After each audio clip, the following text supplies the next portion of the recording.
Welcome to English Stories for Listening. Don't forget to like and subscribe if you genuinely want to be fluent in English.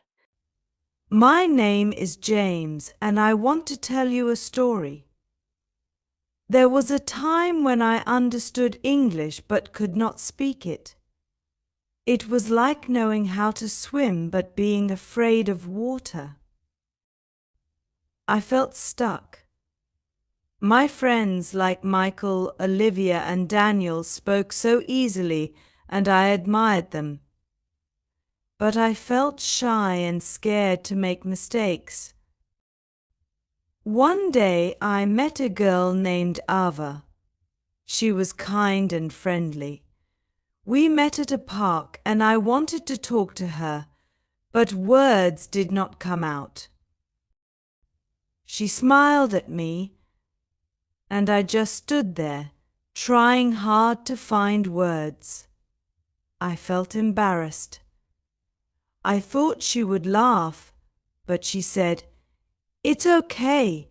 You will get better." That gave me hope. I started thinking, how can I speak well like others? I practiced every day. I listened to simple stories and repeated them. Sometimes I felt like crying.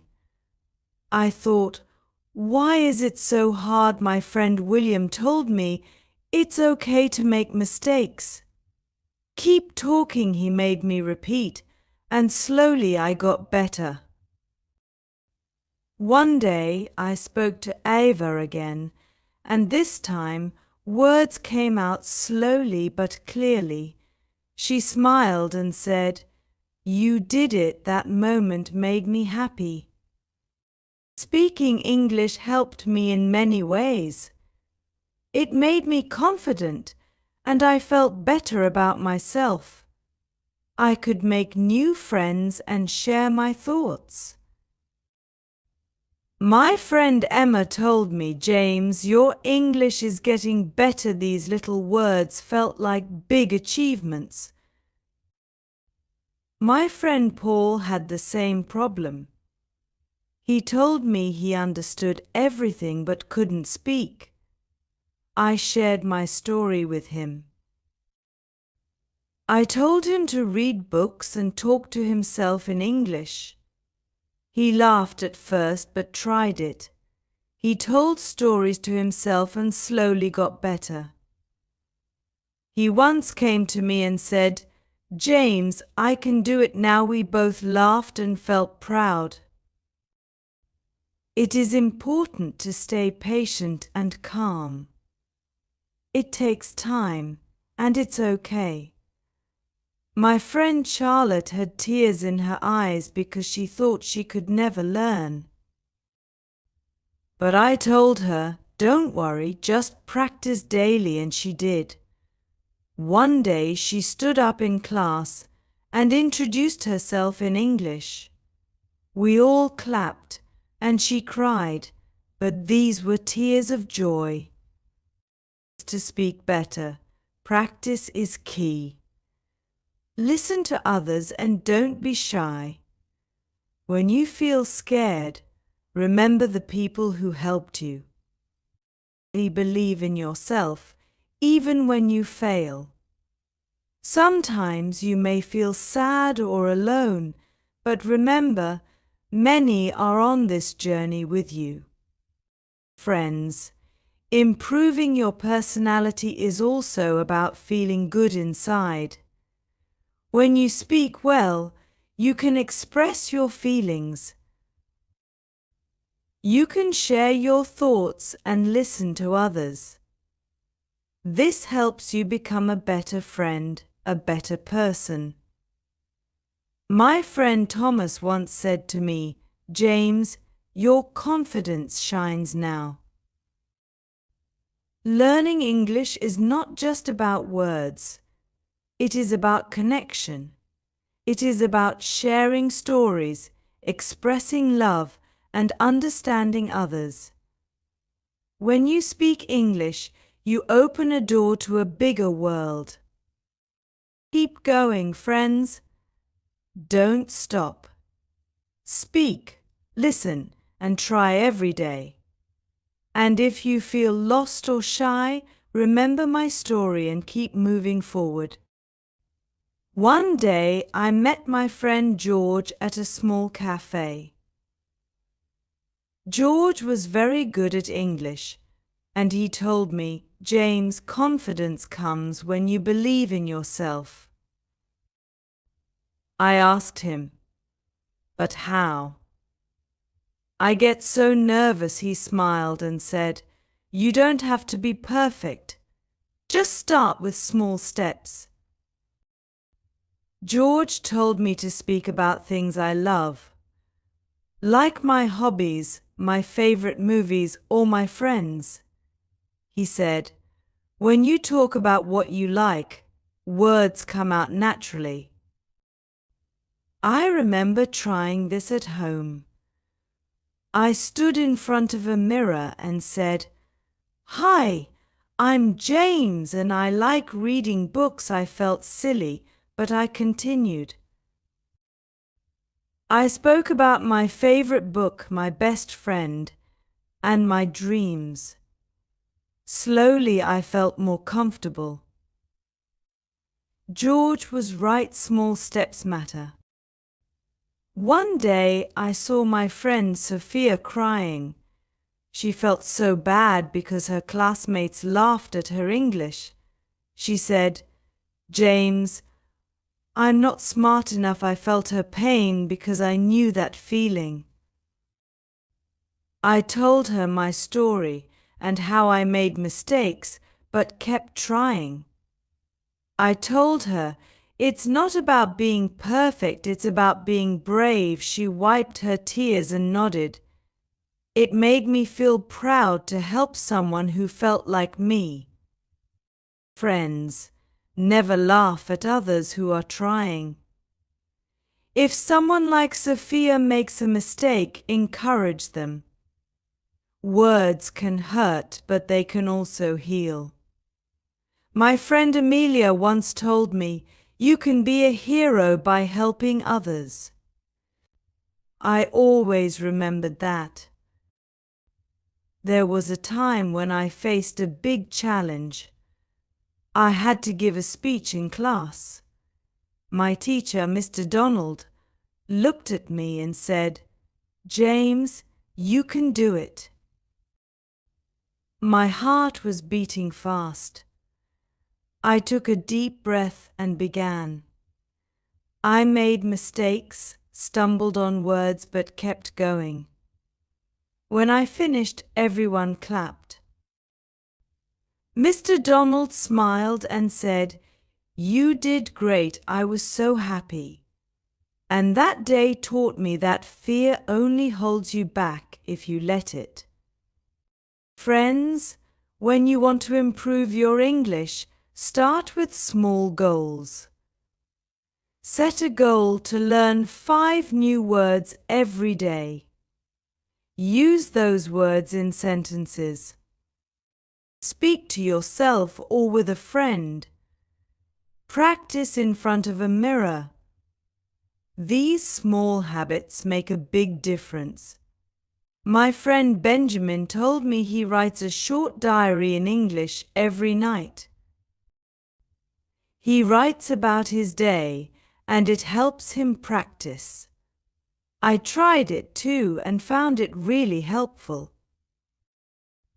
One of my happiest days was when I spoke to my friend John about my dreams. He was surprised and said, "James, your English has improved so much that made me so happy, and I felt that all my hard work was worth it." Friends, English is not just a language. It is a bridge that connects us to others. When we speak, we share our thoughts, feelings, and stories. We make new friends, understand different cultures, and learn about the world. My friend Robert once said, "Language is a gift. Use it to spread kindness and love."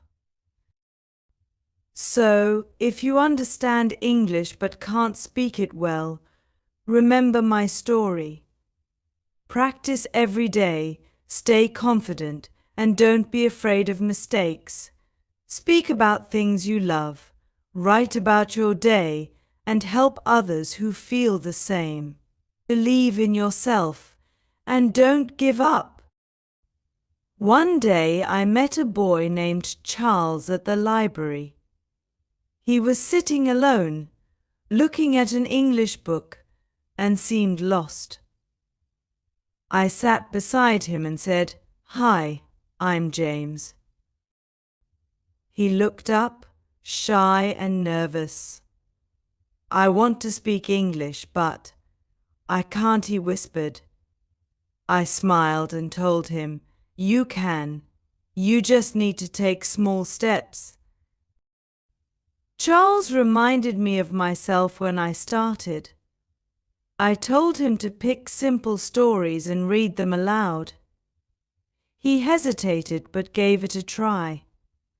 He started with a few sentences, stumbling, but I kept cheering him on. "Good job," I said after each line. Slowly, he felt less nervous. I saw a spark in his eyes. I told him, "It's okay to speak slowly. The more you practice, the stronger you get." Sometimes we met at the library and read together. He'd laugh when he made a mistake, and we'd correct it together. It felt good helping him, and it also helped me grow. I realized that teaching others also improves our skills. Charles began to gain confidence. One day he came to me, smiling brightly, and said, "James, I read a whole book. I was so proud of him."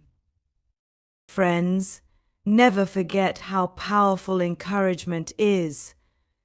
A simple "well done" or "you can do it" can make a big difference.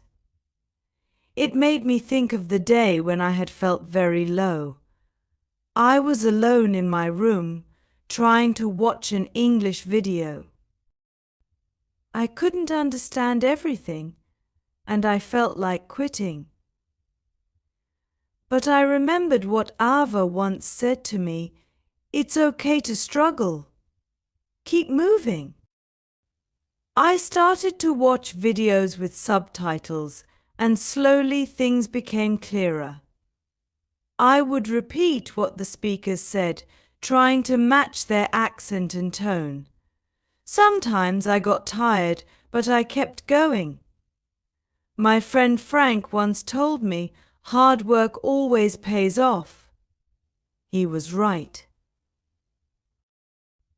When you work on your English, try not to rush. It's a journey, not a race. Start with easy things and build up. My friend Amelia used to listen to songs in English and sing along. She told me it helped her improve pronunciation. I tried it too, and it was fun. There was a time when my friend Isabella felt sad. She was in a new city, and everyone spoke English fast.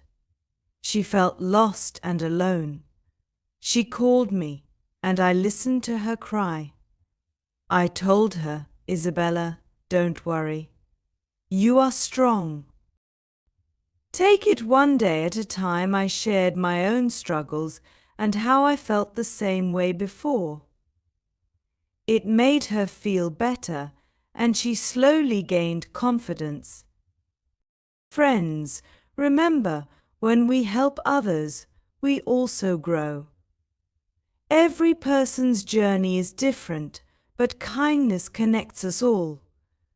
My friend Paul once said, "Kind words heal broken hearts," and it's true. Always be kind to yourself and others. I also learned that reading out loud was very helpful. It built my confidence and improved my speaking.